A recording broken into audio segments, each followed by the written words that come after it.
The series is sponsored by the ASI program, the History and Philosophy of Science program, the History Department, the Middle Eastern Forum, and the Marcos Resource Center, so welcome. And I'm Faiza, I'm a second-year PhD in history, and I'm really delighted to welcome our guest today, Dr. Julia Tomasson, who will present her research, Polygons and Polyphony, Traditions of Arabic Geometry in Post-Classical Islamicate World.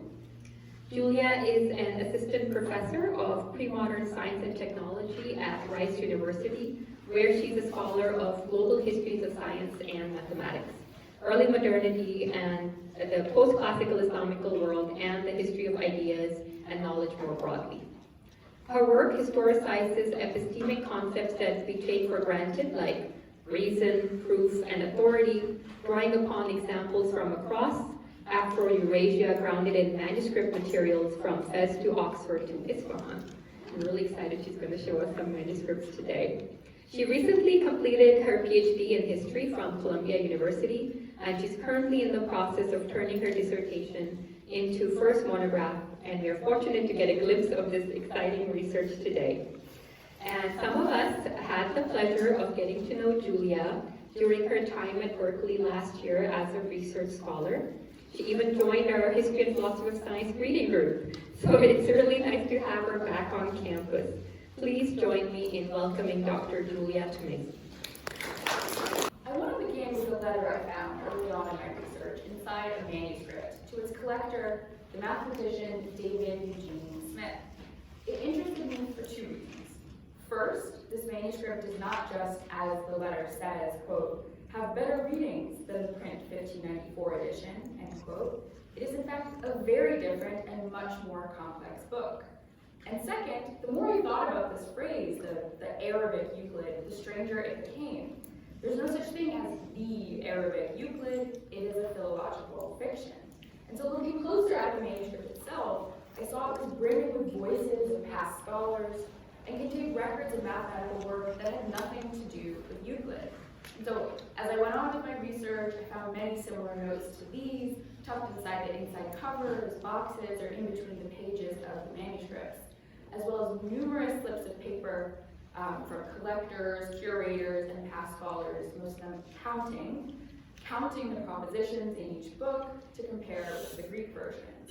Yet, despite all of this scrupulous care, they seem to miss the point. So how do these exciting texts get reduced to just copies of the Arabic Euclid?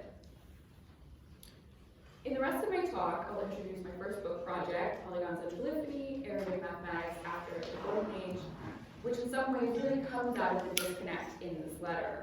And then I want to turn to showcasing some of my evidence and arguments about post-classical Islamic mathematics.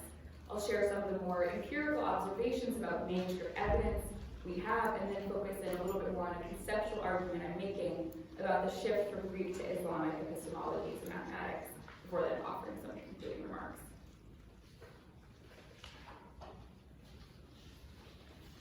Despite larger disciplinary trends, Arabic mathematics remains insulated and is still discussed by many of its practitioners and the public as a historical and historiographical intermediary. It stands between East and West, Greece and Europe, theory and practice, particularism and universalism, continuity and discontinuity, the medieval and modern. It's sometimes discussed in the context of transmission, so from Greece to Europe. Sometimes it's not practical enough to be considered scientific, and by others it's too practical to be considered science. All that is Arabic is particular, and all that is universal is European, or so goes this caricature. While the history of mathematics continues to be told as the rise of Western rationality, Arabic mathematics has long stood as either a notable exception or a catalyst, reagent, byproduct, or condition for the singularly occurring reaction that made modern science. George Sarton, a founding figure in the history of science, devoted considerable attention to proving that it was on, quote, Arabic soil, end quote, that Western science was incubated until the West was ready to flourish. Although this narrative has more recently been mocked as the refrigerator theory, Arabic mathematics is still all too often discussed, it's all too often defined in relation to modern science and debates about the continuity of scientific culture. so-called Golden Age of Islam has largely been dismissed as a period of radical decline, often blamed on the dogmatism of Islam, which is evidenced by a deluge of derivative commentaries of their more illustrious predecessors with little original work of their own. While the construction of these narratives has been rightly critiqued, the period between the Golden Age and its 19th century mythological construction remains severely underexplored.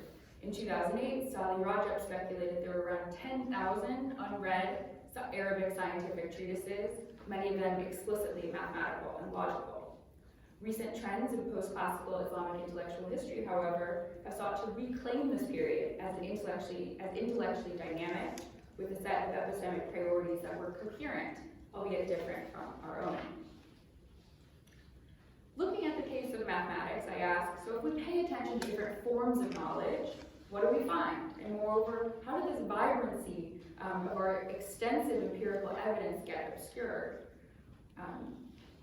What has the historical relationship been between Western and Islamic knowledge? And how can we write histories of Western and non-Western mathematics and science that are plural and neither based on exclusion nor fetishized inclusion, nor that continually reinforce those categories? So in order to answer these questions, my book traces the reception of Arabic mathematical texts first from the post-classical Islamicate world, and then into early modern Europe, and then through the 19th century reconceptualizations of both Europe and the Islamicate world. I bring together different critical approaches to knowledge production, in particular post-colonial studies and science and technology studies, to look at old and sometimes even quite well-known sources differently. In the history of mathematics, this is desperately needed, as there is still a jarring amount of Orientalism and casual racism reprinted in new works. I bring together more conceptual insights with empirical findings from extensive and intensive archive and manuscript research conducted across Europe and the Middle East. I've also embraced methods in digital history and digital humanities as an exciting tool that I think is really transforming philology and the study of textual cultures more broadly. And so while my sources are mostly textual, I treat text as objects, paying particular attention to the technical, epistemic, and material aspects of these manuscripts. So reading mathematics as part of the hermeneutic world, as part of an ongoing negotiation between knowledge and power, makes clear how local concerns animate even the most abstract discussions. Discourse is always embedded in material culture, and even the most disembodied ideas about disembodiment are nonetheless embodied.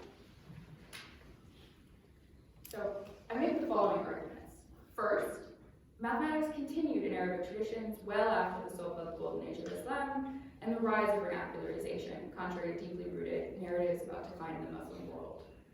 This was a divergent evolution until an 18th to 19th century convergence, as new relationships between the state, mathematics, and modernity were forged in response to different kinds of imperialism.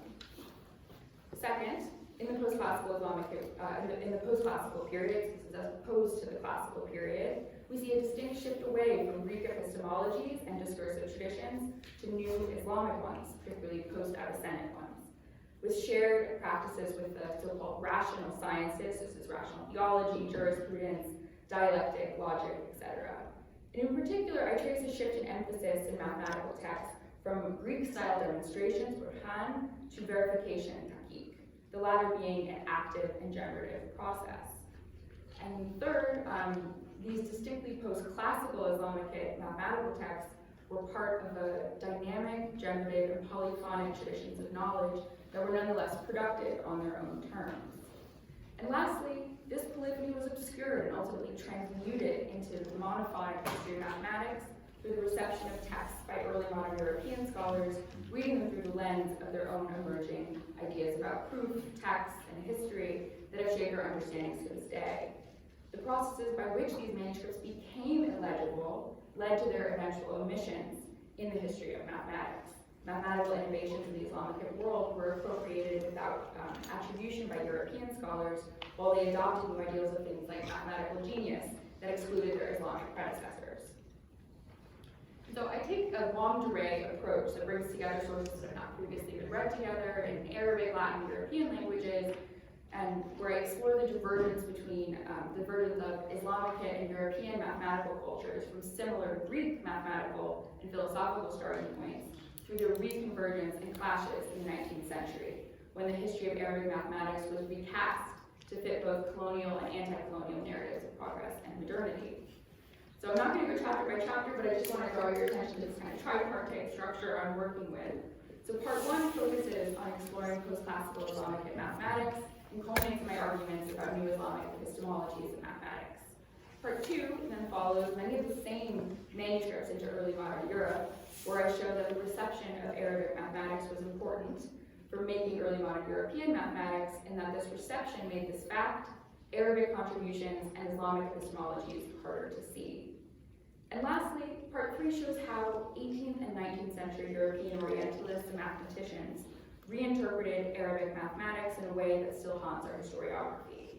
But at the same time, traditions of Arabic mathematics were reinterpreted in different directions by scholars and states in the Middle East and North Africa, as Islamic empires and states sought to chart their own paths through modernity. There are three core interventions of this project. So first, my work offers a global history of mathematics that takes different ideas of logos seriously. So that is, rather than imposing Greek or modern ideals of logic and mathematics, I trace the creative practices of reading, constructing, and critiquing mathematical proofs across different cultures of proof. I use the concept of polyphony to capture what I think is an important conceptual shift from mathematics and its history as archetypally monophonic. So this is Euclid speaking in one authorial voice, what is so accepted as true as if universal, to polyphonic and polyvocal ideas of mathematics and its history. So prioritizing many voices and many internally consistent logical systems that are in conversation. Secondly, this project demonstrates the fruitfulness and necessity of returning to manuscripts in the history of mathematics. Rather than looking for abstracted texts, we ought to take seriously different textual ontologies and focus on the material aspects of manuscripts. Foregrounding the material means foregrounding the audiences of a mathematical proof, which is never a view from nowhere. And lastly, rather than focusing on transmissions, instead I argue that we ought to trace different traditions of knowledge in which things connect but sometimes don't connect and are always changed in the process. In search for new narratives of transmission that move beyond the refrigerator theory, scholars have increasingly treated knowledge as a commodity, that is, knowledge itself as an object that can travel. But this, I argue, reifies non-Western knowledge and treats it as an already alienated object. What are we missing when we restrict knowledge to this objectified understanding?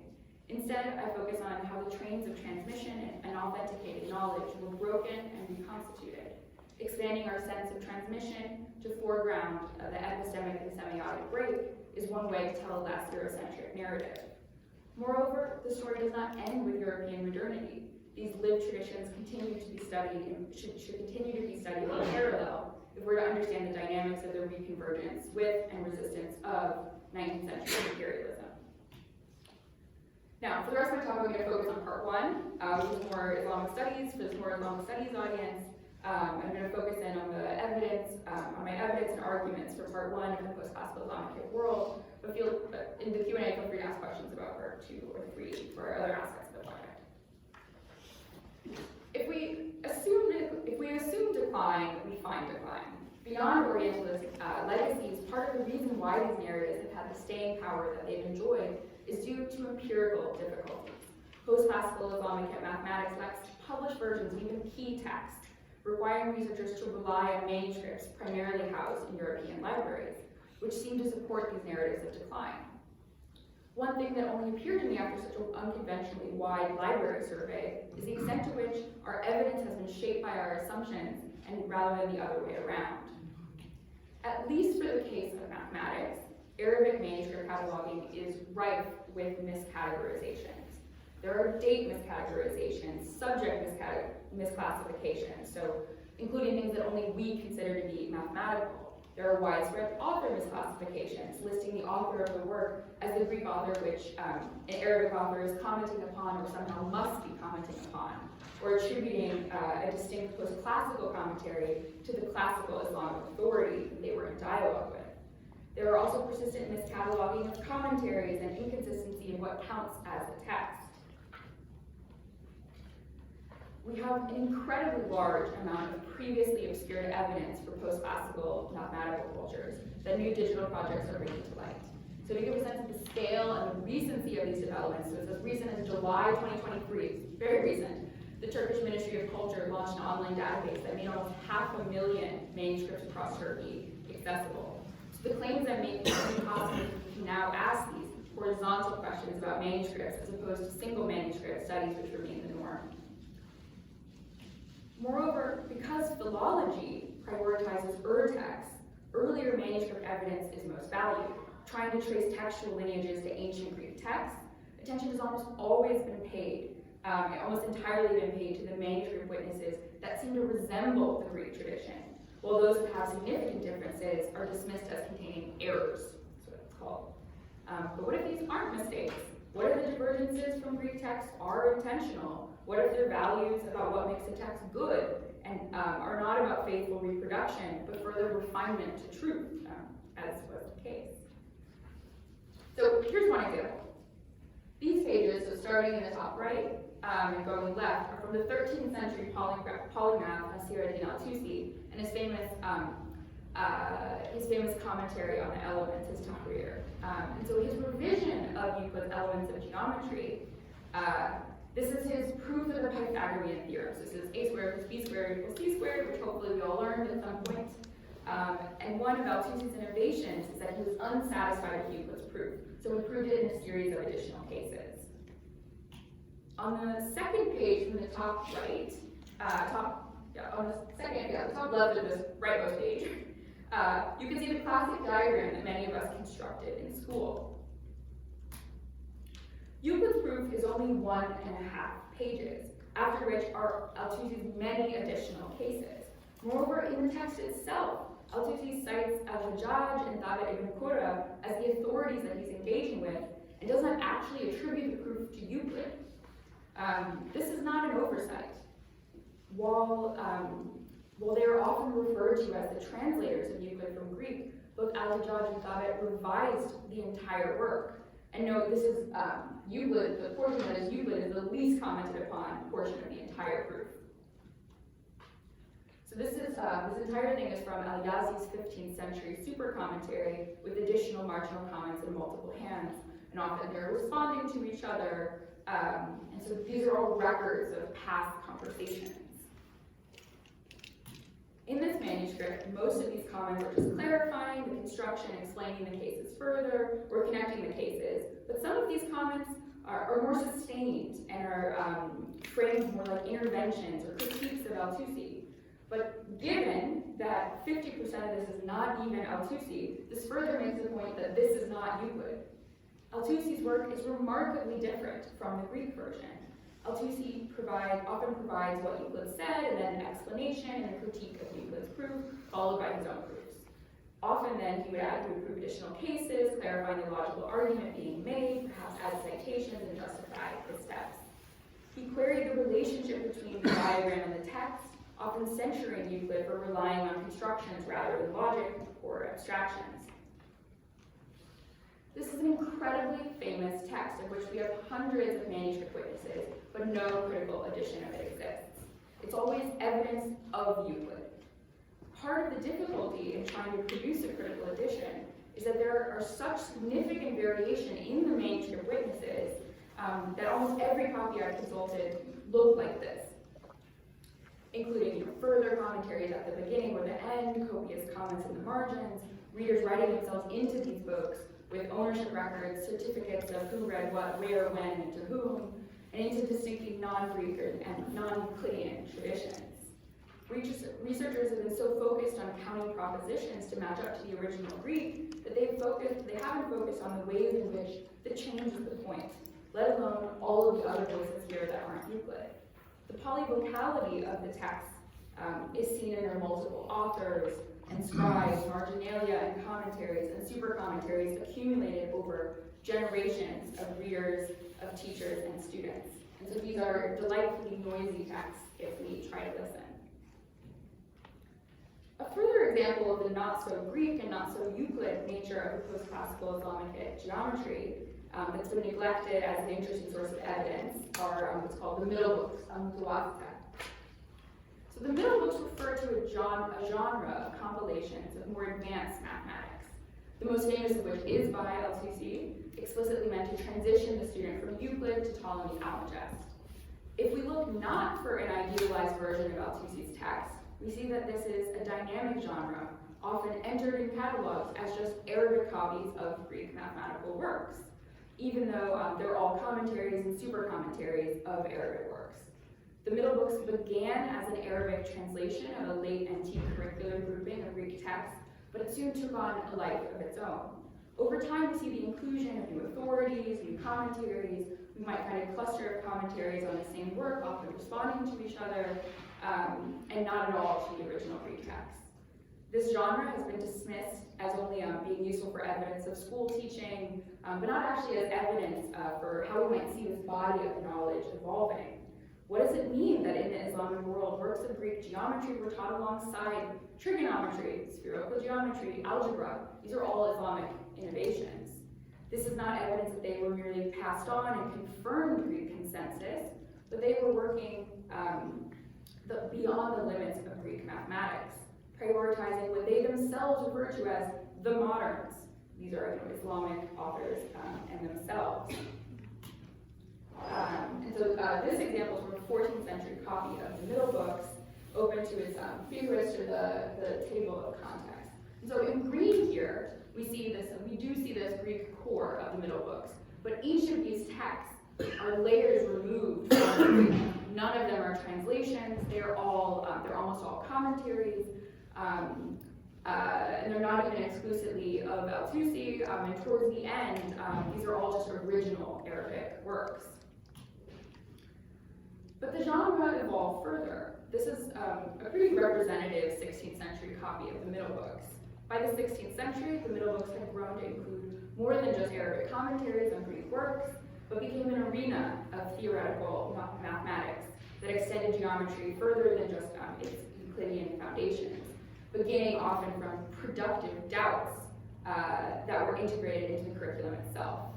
And here we begin, if we look with a collection of criticisms of Euclid and the parallel postulate, and end with L2C's foundational treatise on spherical geometry, which builds upon these earlier treatises. And here he lays out the rules and proofs for working with triangles and quadrilaterals on the surface of a sphere, using both Greek language of chords, but then also what he calls modern language, Arabic language of signs. So these works were meant to be read together and provided a practical and theoretical knowledge. To refer to this as a collection of texts on the subject of Greek mathematics, which is how it's often entered into catalogs, fails to capture the most essential point, that these texts were self-consciously attempting to surpass Greek mathematics. So now I want to turn our attention to changes in the epistemic practices of mathematics, focusing on what I see as an important shift in emphasis in mathematical texts from Greek-style demonstration, Burhan, to verification, Tahqiq, to which we'll now turn. Tahqiq translates to verification, and it's a form of direct investigation. It's a traditional topic in Islamic studies, but has recently been receiving wider attention as a postclassical way of knowing. It's a rich topic, but I just want to draw out the ways in which it might be unintuitive. So Tahqiq is not clarification, it's not confirmation, which implies that you already believe X to be true. It's not elaboration or exemplification. Tahqiq verification is importantly the opposite of taqlid, or blind imitation. So verification might seem like it's just confirming received tradition, but it's a decidedly anti-dogmatic position. It begins with doubt and skepticism towards tradition. It is based in ijtihad, or individual reasoning, and empirical observation, where an individual provides proof or evidence for a proposition. A set of exegetical practices accompanies it. It's also a method. This engenders a different way of looking at these commentaries. So what did Tahqiq look like in mathematics? I argue that it looks similar to what scholars have recently found in medicine and logic. The scholar weighs the authorities on a topic, then rather than just accepting the proposition on authority, offers his own proof, reasoning, and arguments. You do the calculation yourself, the construction yourself, because the important proof is the proof in your head and that exists in your mind. In this context, these commentaries should be understood as an epistemic practice and a site of iterative progress. So there was progress, it just may not look like bombastic theory overturning. Instead, we have records of conversations and traces of a deeply oral scientific culture. And so here I just want to show an illustration of this larger point that I think makes clear that these two manuscripts are from different discursive traditions. So on the left here, we see a 12th century Andalusian copy of Euclid's Elements. And here you can see in bold the statement of the proposition, and then it says, its proof, statement, its proof, statement, its proof. This is very similar to what we find in Greek, the Greek text. And we see, I just kind of rubricated this emphasis on Burhan, words from Burhan. And then on the right, this is a 16th or 17th century copy of Al-Tusi's Tahrir from Constantinople. Appended to it are further commentaries, but if we just look, even the text itself has changed, and the argumentative structure has changed. Here we see rubricated throughout to guide us, I say, if X, we say, I say, and know that, which sometimes introduces a comment or verification. If Y, I say, if Z. These are important differences that get obscured when translating these texts into the history of mathematics to make them legible.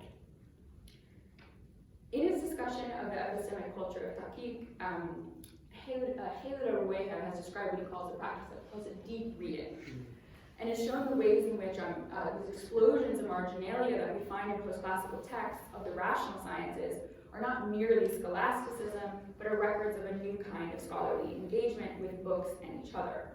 I argue that we find this in mathematical texts as well. So these are both two copies of Al-Tusi's Tahrir, and they're both luxury copies from Shiraz, copied a few centuries apart, and they're both in the Bayonne in Paris. And so what I want you to see here is that these manuscripts are from different discursive traditions. They are different kinds of objects, and past scholars have almost exclusively focused on manuscripts like the one on the left, because they are the manuscripts that can easily be connected to Greek and European knowledge. And so I think I'm the first person to study this manuscript on the right, because it's supposedly just an inferior copy, not acknowledging that this manuscript is brimming with information about mathematical cultures. And so many of these annotations are signed and make references to mathematicians we've never heard of but were famous in their day. And we have in this text 5 centuries of ownership history.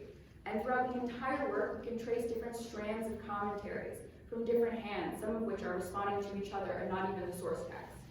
Some of these comments are just clarifying, but others can stretch quite long and show more serious scholarly engagement with some of the more interesting and problematic parts of Euclidean geometry. Based on extensive manuscript research and paying closer attention to Islamic manuscript culture, we see that there are hundreds of mathematical commentaries written in Arabic that have been dismissed as derivative because we haven't been paying attention to what different iterative traditions of knowledge and mathematical progress might look like. And so focusing on how these texts are importantly not Greek and are different from their Greek predecessors and each other in terms of not only the content but the styles of reasoning and patterns of discourse reveals a much more complicated picture that doesn't fit neatly into our current histories and philosophies of mathematics. So I want to focus now on one well-known, accessible example, the parallel postulate. Euclid's Elements begins with 5 postulates, and 1 through 4 are pretty straightforward. But number 5 is much more complicated. Parallel lines are lines that, when extended indefinitely, never meet. But, if we're on the surface, that is not a flat plane. Euclid's definition breaks down if we consider geometric problems on spheres or other curved surfaces, where lines, if extended indefinitely, often meet. These were significant areas of geometry in the Islamicate world, and not in ancient Greece, and would later be called non-Euclidean geometries. In fact, spherical geometry was pioneered as to more accurately determine the direction of the Qibla, to know which way Mecca was, across vast land empires. So the question remains, if it isn't obvious, if it isn't true, what kind of postulate is this? There's a long tradition of commentators on the parallel postulate, and this has become a genre in which mathematicians showed off their prowess. In the classical period, these are written as standalone treatises, although sometimes they're not more than 2 pages. In the post-classical period, however, commentaries are written less as standalone treatises, but we find commentaries in the margins, in compilations, appended to other works, but they are still interesting and records of original work, often missed or uncatalogued. We also see that the source text moves away from Euclid to other Arabic authors, mobilizing them all as new authorities. So Euclid is already framed as insufficient, as something to be moved past, or already moved past. This is a vast topic, but I just want to focus in on one commentary, which is Shamsuddin al-Samarkandi's commentary on the elements. And so one significant feature of it is that it completely abandons Euclid as a source text. This is considered to be commentary on Euclid, completely abandons him as the source text, and downgrades the parallel postulate to a proposition to be proved, proposition 3. And so there's many commentaries on this work, which then in turn become new source texts, and the most prominent of which was by Qadizadeh, who then in turn became the source text for further commentaries in the 15th century. And so on the right here, this is a manuscript from Qadizadeh's commentary, open to his proof on the parallel postulate. And so Qadizadeh interweaves Samarkandi and his own commentary, and here highlighted in red is Samarkandi's source text, and then Qadizadeh's explanation and his critique of the proof. And so this is Samarkandi's proposition on the parallel postulate. And I just have this here just to show the structure. And so we begin here in green with the statement of the proposition, and then we proceed to its proof, which is sometimes has a diagram in blue, but often does not. And so one of Samarkandi's critiques is that Euclid relied too heavily on diagrams and constructions. And in his introduction, Samarkandi makes an interesting distinction, stressing the importance of the line as a metaphor, drawing it with the imagination versus all the difficulties that come with drawing it in actuality. And so then we see the beginning of Samarkandi's further commentary, which is more substantial than the actual proof. In orange, we see the first invocation of what past authorities have said. Sometimes this will get lengthy quotes, but here we just kind of have this perfunctory name dropping. And then in yellow, we proceed to a critique of authorities, writing himself into this tradition, attempting to surpass them, often offering a new and improved provable formula.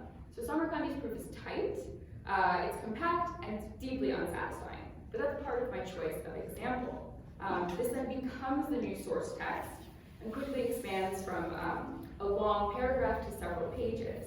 The critique portion gets updated and new scholars introduce themselves in, and this process continues. This is an iterative process of recursive and not repetitive knowledge.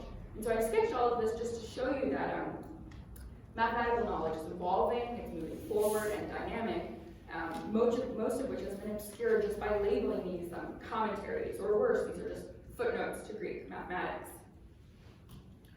And so now returning to Qadizadeh's super commentary, this is the image, this is a much more advanced introduction to the foundations of geometry. Qadizadeh brings together didactic and scholarly traditions and is clearly and emphatically upstaging a Samarkandi as a scholar and mathematician, and not always respectfully. Unlike the source text, Qadizadeh's commentary is steeped in the language of the Islamic rational sciences. So you don't have to read this, just note the red, which is the source text, and the yellow is here just highlighting things for you. And so, the rubrication shows how his interwoven commentaries elevate Samarkandi's text and is an expansion while deepening, adding scholarly knowledge. The distinction raised here between problems and postulates at first just seems like a question of mathematical arrangement. But the distinction between postulates, this is something to be assumed, and a problem, something to be demonstrated, is a core distinction of Avicennan logic, and a key topos in post-Avicennan logic for demarcating what is the subject of a given science versus the subject of philosophy. And so in this light, whether or not the parallel postulate is a postulate or a proposition is a question of whether interrogating it is part of geometry. That is, a task for the mathematician that he must take up for himself in order to have full knowledge, or one that he could just leave to the philosopher. Moreover, and as Kadizadeh shows, active verification, tahqiq, rather than just passive acceptance of positive principles and positive principles. Hold on a second.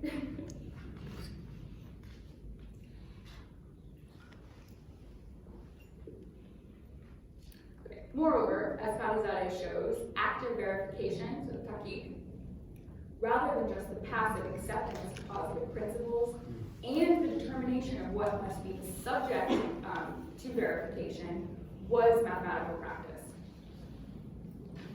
In the second half of this quote, Kadizadeh draws a distinction between an objection in meaning and an objection in wording, a core distinction in Islamic exegesis, in which wording is the literal interpretation and meaning is the inner meaning or esoteric interpretation. And so while this quote could be considered and has been written about as a vertical pedantry, so digging too deeply is the quote, which is a classification from Reviel Netz that's now been applied to Arabic mathematics.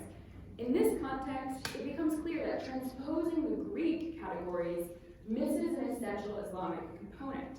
So verticality here misses the fact that this is veridicality. So in this ontology, we cannot dig too deep because it's only by digging deeper that we uncover truth.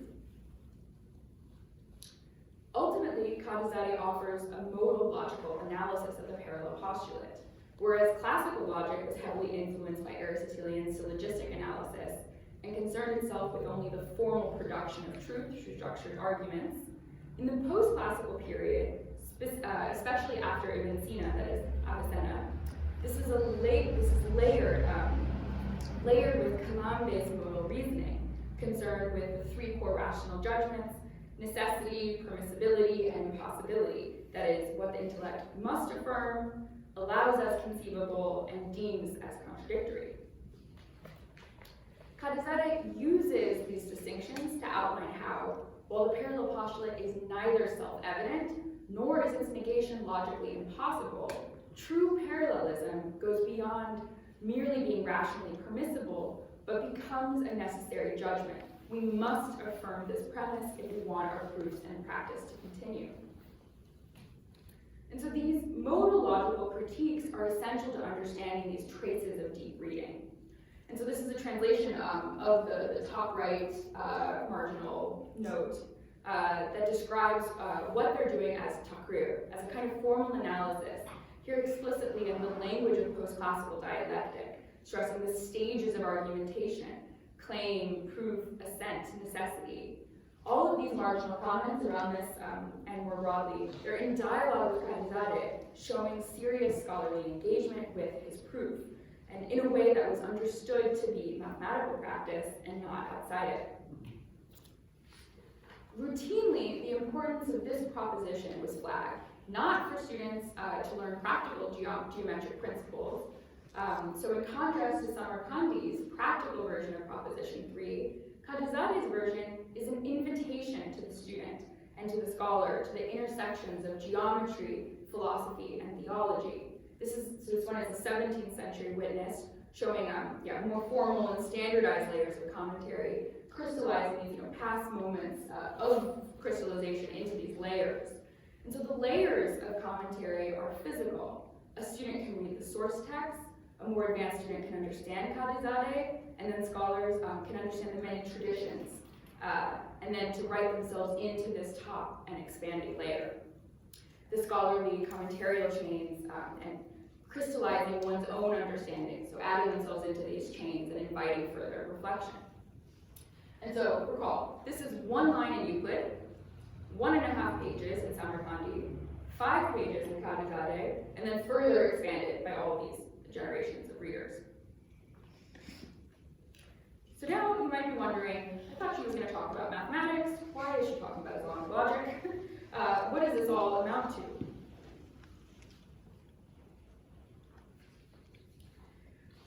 So I'm primarily trained as a historian of science, focusing on mathematics, but I kept encountering texts like these, and manuscripts like Kadizadeh's text, And as I tried to understand them, the less I understood. And so it wasn't until I realized that I had to start learning more about, expansively about the rational sciences, did these mathematical texts start to open up. But not just the texts themselves, but more broadly, the forms of proof criticism I was encountering in the margins of manuscripts that sparked fights in the comment section, let's say, of these manuscripts. This was an essential feature of postclassical mathematical commentaries that bound the mathematical community by structured rules of mathematical interpretation. So I didn't choose Canizade as an example arbitrarily. Postclassical mathematics was centrally concerned with the relationship between mathematics and logic. This was not Aristotelian logic, but by adding modal logical analyses as a form of geometric reasoning, geometry could remain rigorous while no longer being tied to physical interpretations. Arabic mathematics could reason rigorously about the rationally conceivable but impossible, as well as the rationally inconceivable but logically necessary. These are two major stumbling blocks in the history of Western mathematics. As mentioned above, the middle books contain increasingly more works moving beyond the limits of Euclidean mathematics, particularly works on mathematical irrationality and spherical geometry.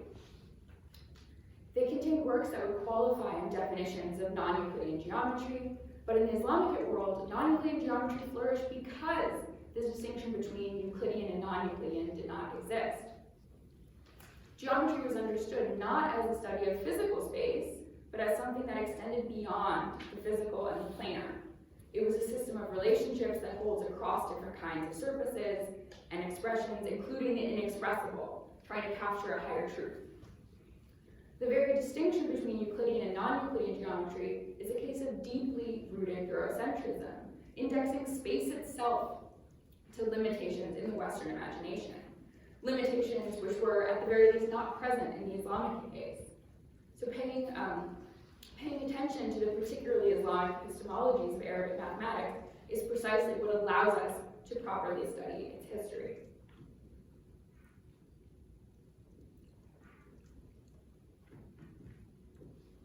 Over the course of this talk, I've shown how many narratives about decline of the mathematical sciences after the so-called Golden Age fail to take seriously the manuscript evidence we have in both its breadth and its depth.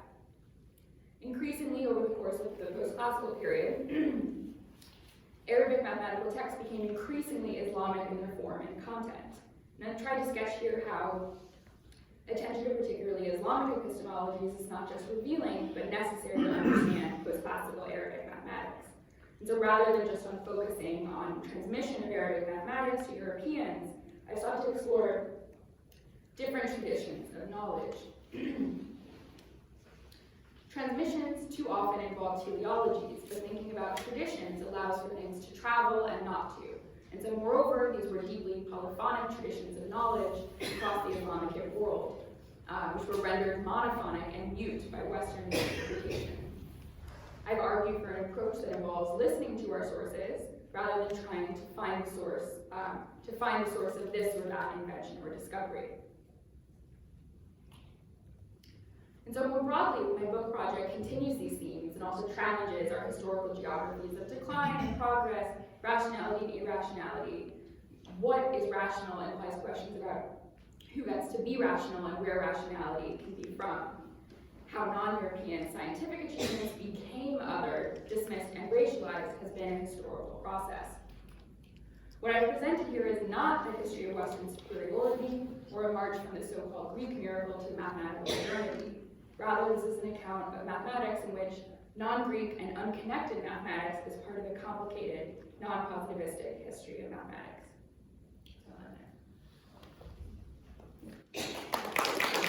Thanks, that was really terrific. It's really timely because I've been thinking recently about how at Stanford we had sort of come full circle from hey, hey, ho, ho, Western Civ is about to go. We got rid of Western Civ, and then we had Civ, then we had IHUM, which was a very infelicitously named program, then we had something else I can't even remember. And now we seem to be coming full circle back around to Western Civ. And, which seems to me to have been, my own view is that there's like decades of scholarship debunking Western Civ, but we're coming back to it. So my question is, I just thought that was really fascinating. To some degree, even rejecting the idea of decline or things like that, is still continuing to participate in that same story. And it seems to me like you have really fascinating material there, like the development of spherical geometry happening in these incredible texts that nobody has looked at. And like, what about just simply doing that and just, you know, kind of forget all that baloney about decline? Don't even bother refuting it. Just let's hear about, you know, I mean, I'm sure you thought of this, but I'm just wondering strategically what you think of that idea.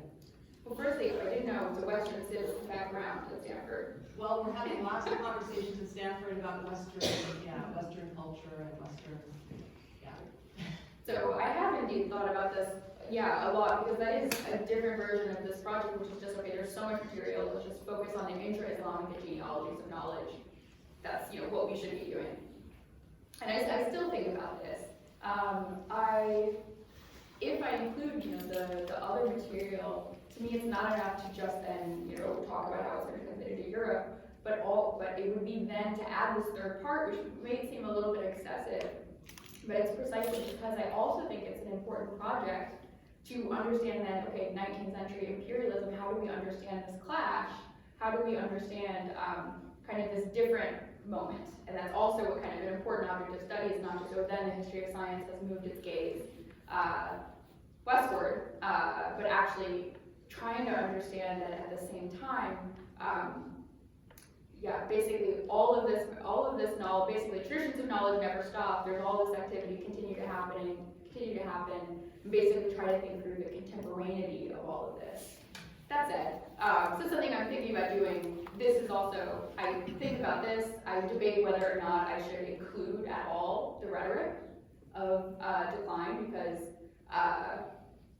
you could argue also as a field, we hope that we've moved past it, but also the field, we keep returning to the rhetoric of decline. And so I think it's also worth asking, okay, should we just ourselves get rid of this rhetoric and just focus on doing this other kind of work? Anyway, so it's not an answer, which is yes, you're right, but part of me also wants to think through kind of also being aware of the particularities of epistemic violence in the 19th century, and so trying to think through them, both together. So anyway, I'm trying to think through, but I think about that particular point a lot. Oh yeah, thank you. I love that. And bouncing off Jessica's question, I wanted to jump on the decline thing again, and just ask if you can say a little bit about printing. And because, the sort of rhetoric usually about decline is the absence of printing in the Islamic world. And so if you just comment on that, given your important stuff on the materiality, I think all of your manuscripts are literally manuscripts, right? None of them are printed, right? And so how do they circulate? How much do they circulate? Does the absence of printing figure story? And second, there's kind of a different story, which is the question of authorship and glory. A big part of, for instance, Bacon, Science Revolution, Renaissance is the personal glory of the author and their immortality, their glory, their authorship, and so what is the conception of authorship and glory and immortality that's conveyed by contributing to mathematics? Okay, so two big questions. And so the first about decline and print, this is the subject of part 2, is actually thinking about what happens when these manuscripts are turned into printed objects and the ways in which they're completely transformed. And I'm interested in thinking, how could they even think sometimes this is the same text? Because they're completely radically transformed, they become fixed. So there's more recent work which is kind of thinking against some of the assumptions about decline and the fact that they're putting was adopted in the Ottoman Empire. Just some fascinating work on that. But what we do see, which all of these are manuscripts, but in the 19th century there is then the lithographic, kind of some people also call that kind of a lithographic revolution, where we then have the reproduction of manuscripts in printed form that does take off, and manuscripts can travel differently. But Anyway, so I think a lot about also how, as kind of the divergence of different traditions, I think there's also kind of a through line where at some point Europeans kind of lose the manuscript reading muscle, and I think that's really interesting, and we see that in the difference between readers of these Arabic manuscripts in the 15th century versus the 16th century versus the 17th century, and the ways that they're thinking with and against these texts. I have a particular example, so the Arabic Euclid, the 1594 edition that was mentioned in the letter. This is the first printed Arabic mathematical book, and remains so actually for centuries. And it's, again, for a long time scholars thought this was Al-Tusi's text. We now know this is totally a kind of almost like fabrication of this author, of the printer. And he basically is, struggling with the how do we turn it into a printed text, and basically in doing so he mimics and turns it into kind of what looks like a European style textbook. Anyway, there's a lot more to say on print. I don't think it's as simple of just print in one direction, non-print in the other. But obviously that's a part of it when we continue the story and think about materiality. The authorship point is fair. There are cases where, we do see I'm just thinking, Al-Tusi's, Ibn Sina is not modest, and Al-Tusi also has his own sense of, we have his autobiography, has his own sense of ego, let's say, but you're right, I do think that is one major shift, and I also think that is then part of the kind of losing the ability to read some of these manuscripts. It's like taking, if Newton feigns modesty, we take that as feigning modesty. But suddenly, an Arabic author, he's feigning modesty, and it's okay, well, he's sure, assumes the modesty must be real. Even though we also have, it was also used as a key rhetorical tool. Anyway, these things are kind of,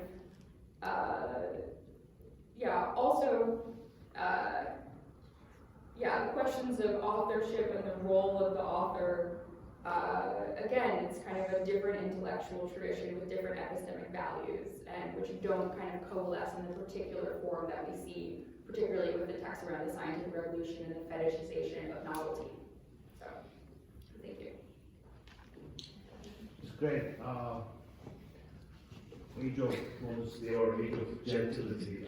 Today, it seems that the commentators in your presentation they were pretty gentle towards each other, towards past, and makes you think that what are the when we see the reputations or negations and rejections, there are certain moments. I don't know what matters about, but in other fields, you have this period of gentility. They somehow discuss tahqiq, and then there's a moment came, and then they became nasty towards each other. They can be very things became very tensions, and then again kind of settlement, and then another period of gentility and modesty, and then again in the 18th century, right? There are lots of fights about Islamic law and physical evidence, all kind of different things. So I wonder.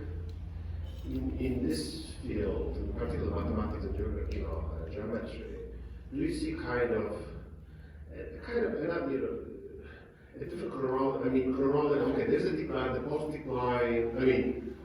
Post-classical period. It's not a decline. It's a period of tahqiq, commentary, all the way to the late 18th century, and then we have a different epistemological violence in the 18th century. But there might be certain moments that we see that things get a little bit heated, 16th century, and then again late 17th century. Do you see a kind of a more, if you elaborate more the chronology of the long post-classical period, another layer of, perhaps,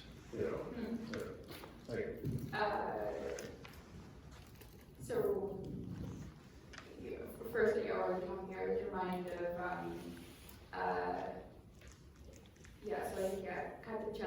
talks about the ways in which you can be polite to your fellow scholars by saying, oh, it's just maybe a problem with the copy.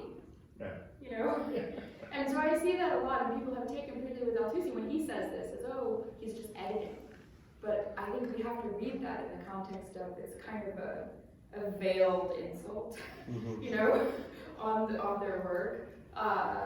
And anyway, so the larger point, which I think is right, so right now I have focused on what I see as the sharpest shift, which is the classical versus post-classical rhetoric. You're absolutely right that of course, if we zoom deeper, of course there will be these differences in textures, figuring out when and where they are, where also being important,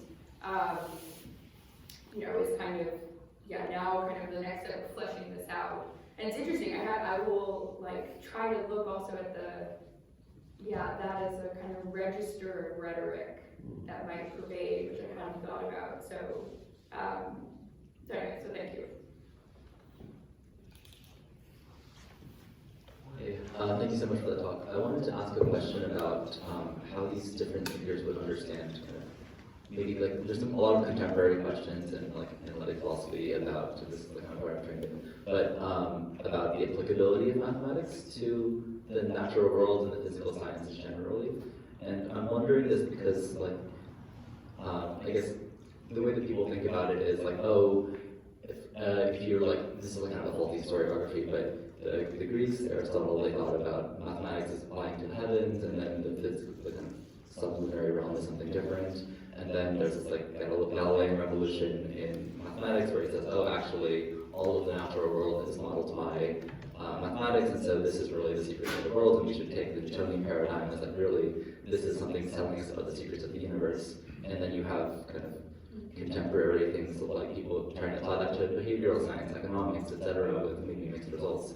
And so I'm wondering, how did you have this picture, which I really liked, about the kind of modal formulation of how these different thinkers thought about parallel postulate? How does that factor into how they think about if there are these geometries which might apply to the world, these other geometries which might apply to the world differently, or the spherical geometry might be applicable in this context, and the Euclidean geometry might be applicable in that context? How do they think about the relationship between mathematics and ontology in that sense? Mathematics and ontology, or I guess how does just the basic question of how does mathematics apply to the world? It's abstract, world is complete. So this is another, and I haven't known how much to make of this. Potentially, as you're saying, potentially maybe a lot. Is that in the classical period, mathematics is deeply connected to the natural sciences. It's a natural science. They're always going to talk about. They're often talked about together. They're both considered rational sciences. Natural sciences stops being part of the rational sciences, and mathematics is more like logic and theology than it is natural sciences, than it is physics in the post-classical period, which is kind of a really interesting difference. And you're right, because we kind of fetishize the utility of mathematics as being when we can apply all these results. And so I think that we can trace this, and instead of just dismissing, oh, well, they didn't do math, but actually, especially for mathematics, there's whole realms of mathematics that it's importantly, pure math and highly theoretical and not related to the world, or not, could be related to the world, but not about the kind of worldly utility.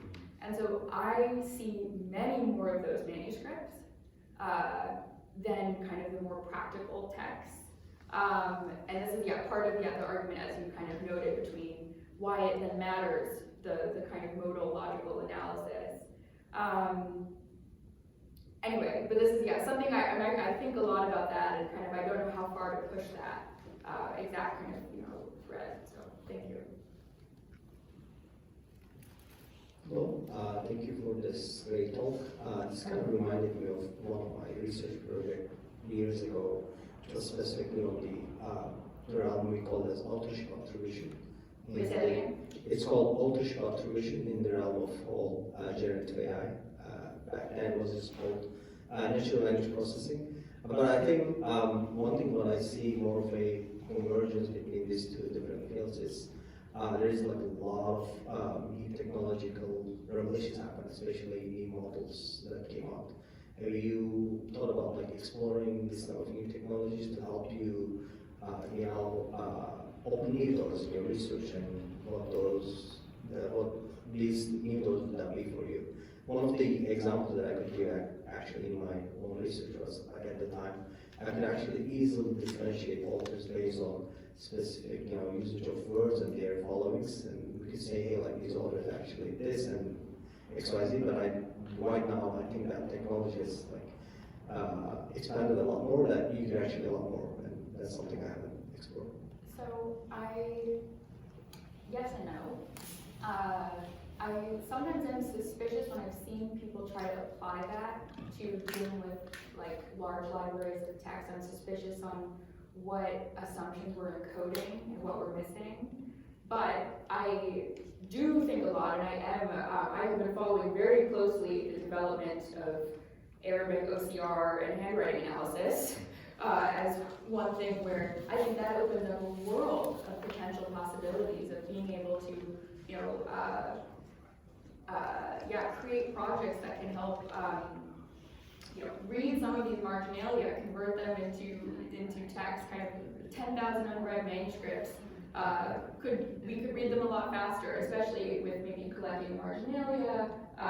Anyway, so that's kind of one element which I push on. I've been thinking about developing kind of digital humanities project along that line, but not, I think, the NLP aspect that you're pushing on.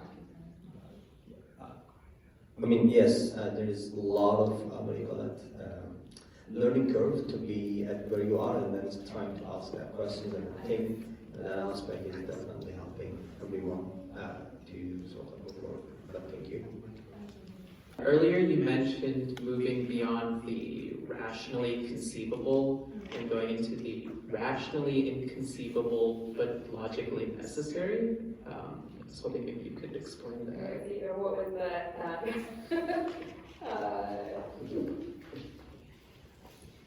So yeah, I think the distinction I was drawing is we can't. I think that particular I was thinking about is irrational numbers. Yeah. Right. So we can't conceive of them, but they are logically necessary. Versus then certain aspects of spherical geometry, which then we can conceive of, but it doesn't. But yes, thank you. Any other? Okay, well, thank you so much, everyone, for joining, and thank you, Julia, for